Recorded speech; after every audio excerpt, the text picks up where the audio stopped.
Kurti aktualisht gjendet në një takim me kreun e LDK-s. Lumir Abdigjiku një qoqëruar edhe prej Vjosa Osmanit dhe Lutfi Hazirit. A ka zgjidhje për problemin e presidentit sot?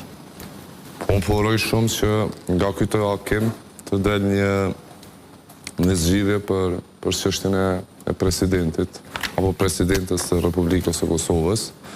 Marr parasysh deklaratën e kryetarit të Lidhjes Demokratike të Kosovës, i cili ka thënë në një konferencë janë të gatshëm për një kandidat konsensual.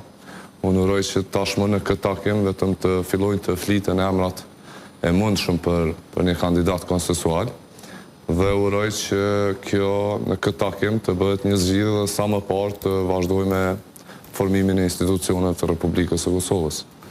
Por a jeni në vonesë, pra sepse ka dilema të mëdha, pra ka aspektet interpretime politike dhe juridike. Në këto politike mirë kuptohen se jeni politikan, mirë po apo i shkelni çto parimet juridike se këto janë problematike më pas.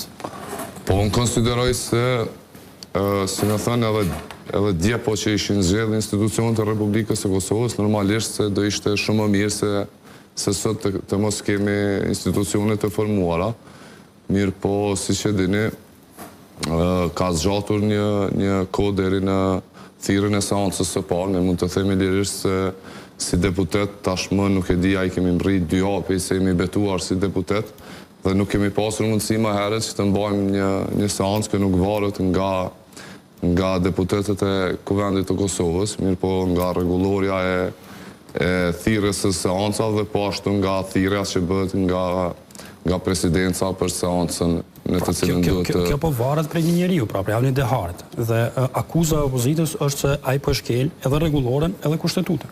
Jo, unë konsideroj se po i në hak shumë Agit Avni, apo zotit Dehari, sepse seancën e parë për betimin e ka bërë, thirrjen e ka bërë ish-kryesia vjetër e legislaturës së 10 dhe jo zotit Dehari. Po, por tani takon atij, pra që ta menaxhoj situatën. Zotit Dehari, unë mendoj se deri tani e kam menaxhuar më së miri situatën, sepse gjatë seancës është lideri i lëvizjes vendose dhe një ashtu ushtruesi i detyrës kryeministrit të Kosovës, i cili ka kërkuar pushtesë për të arritur një marrëveshje me subjektet politike që në seancë të shkojnë me emrat të caktuar dhe mos të humbim kohë.